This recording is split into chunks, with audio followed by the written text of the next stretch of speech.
오늘 하세나 본문은 사도행전 26장 1절에서 12절까지의 말씀입니다. 아그리빠 왕이 바울에게 말하였다. 할 말이 있으면 해도 된다. 바울이 손을 뻗치고 변호하기 시작하였다. 아그리빠 임금님, 오늘 내가 전하 앞에서 유대 사람이 나를 걸어서 고발하는 모든 일에 대하여 변호하게 된 것을 다행으로 생각합니다.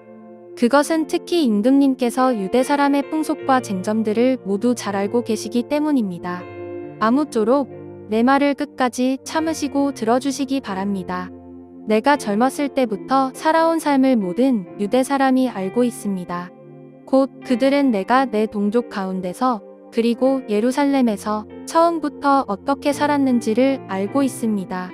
그들은 오래전부터 나를 알고 있었으므로 증언하려고 마음만 먹으면 그들은 내가 우리 종교의 가장 엄격한 파를 따라 바리새파 사람으로 살아왔다는 것을 인정할 것입니다.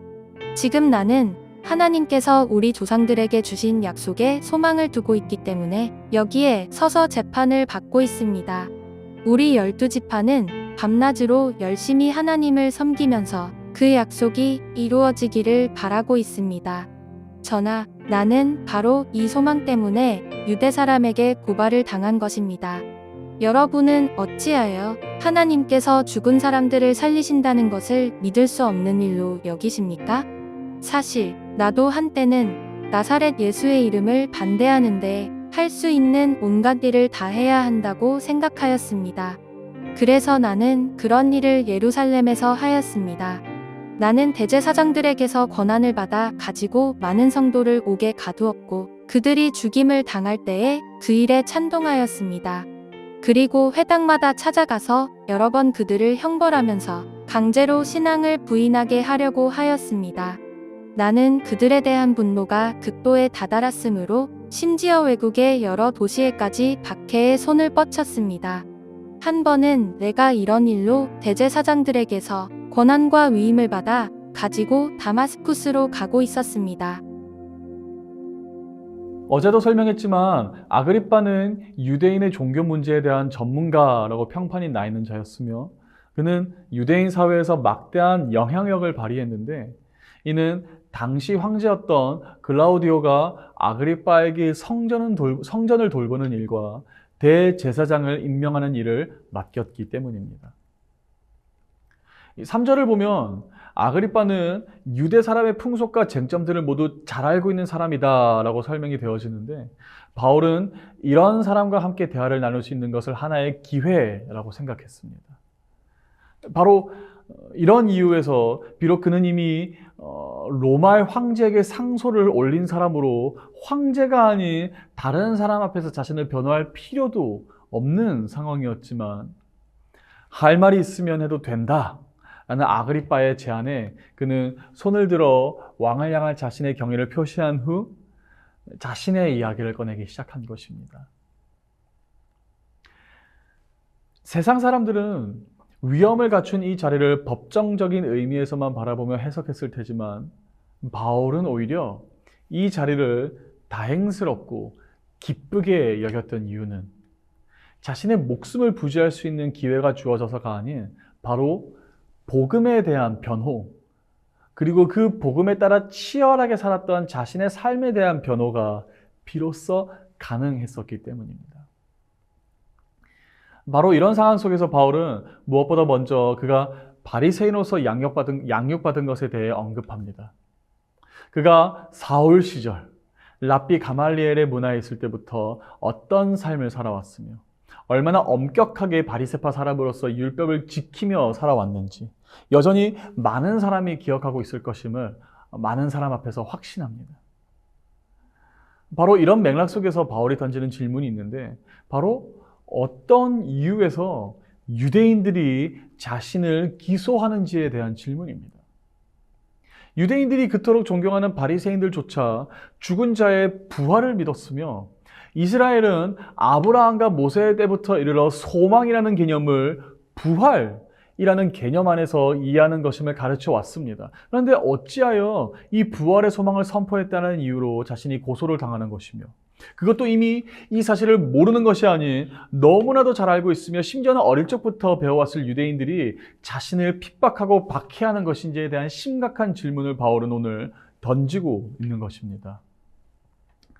물론 그 또한 한때는 이 부활의 소망을 전하는 자들을 광적으로 박해했음을 고백합니다. 인정합니다.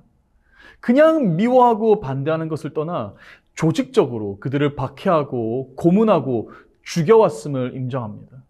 그것으로도 모자라 그는 대제사장들에게 권한까지 받아 사회적으로 성도들을 몰아세워 옥에 가두기까지 했으며 그들을 잔인하게 돌로 쳐 죽이는 일에까지 찬동했습니다.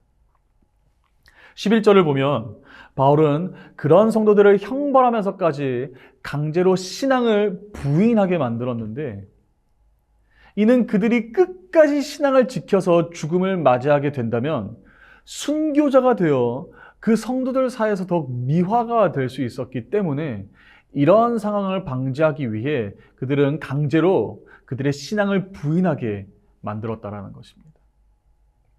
뿐만 아니라 그의 분노는 그저 예루살렘에만 국한되었던 것이 아닌 외국의 여러 도시에까지 박해의 손을 뻗칠 정도로 광적인 그의 분노는 한때 걷잡을 수 없을 정도였음을 고백합니다.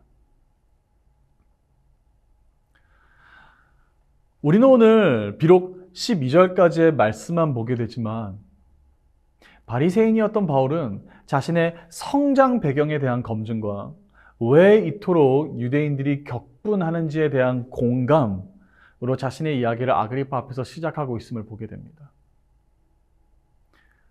저는 이것이 바로 바울의 강점이 아닐까 생각해 봅니다. 오늘 바울이 나눈 이야기는 얼핏 22장에서 폭도들에게 전한 그의 이야기와 내용이 비슷해 보이기도 하지만 자세히 보면 22장과 달리 오늘 26장에서는 총독 접견실이라는 차분하고 엄숙한 분위기가 연출되며 폭도들이 아닌 저명한 청중에 걸맞도록 지금까지 바울이 전한 그 어떤 연설보다 더 신중하고 문법도 더 고전적이며 문체도 더 문학적임을 발견할 수 있습니다. 다시 말해 바울은 복음을 허무하게 그냥 외치기만 한 게 아니라 귀 있는 자는 들을지다 라고 하면서 외쳤던 것이 아니라 언제나 배경, 곧 그것을 듣는 사람들의 개인적인 배경 안에서 선포하기를 힘썼다라는 것입니다. 우리는 때로 복음을 전해야 한다라는 미명하에 사람을 잊을 때가 많습니다. 그 복음을 들어야 하는 사람, 개인을 잊을 때가 많다라는 것이에요. 오랫동안 굶주린 자에게 필요한 것은 쌀밥이 아닌 곱게 간 미음일진데 고기 반찬이 더 귀하고 좋다라는 일견으로 이웃에게 해를 끼치고 있지는 않습니까? 벨릭스와 베스도에게도 복음을 전한 바울은 아그리빠 앞에 또 다시 한번 서게 되자 아그리빠에게만 알맞게 복음을 전하고자 애썼는데 이것이야말로 바로 오늘 주님께서 우리에게 요구하시는 진정한 사랑의 모습은 아니겠습니까? 예수님도 하늘의 영광 모두 버리고 이 땅에 오셔서 인간의 아픔에 공감하신 것처럼 우리 또한 우리 이웃의 자리로 내려가 그들과 먼저 공감하고 그들의 자리를 이해하는 열심이 필요하지는 않겠습니까? 오늘도 우리 삶 가운데 또 한 명의 아그리빠가 찾아올지도 모르겠습니다.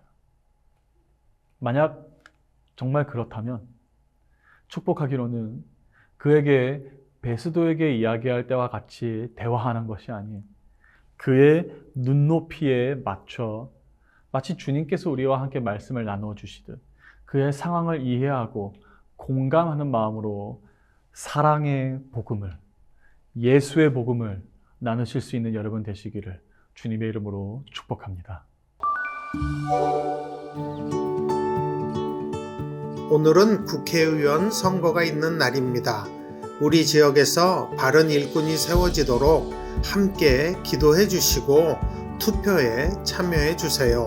오늘의 아시죠? 함께 하시죠.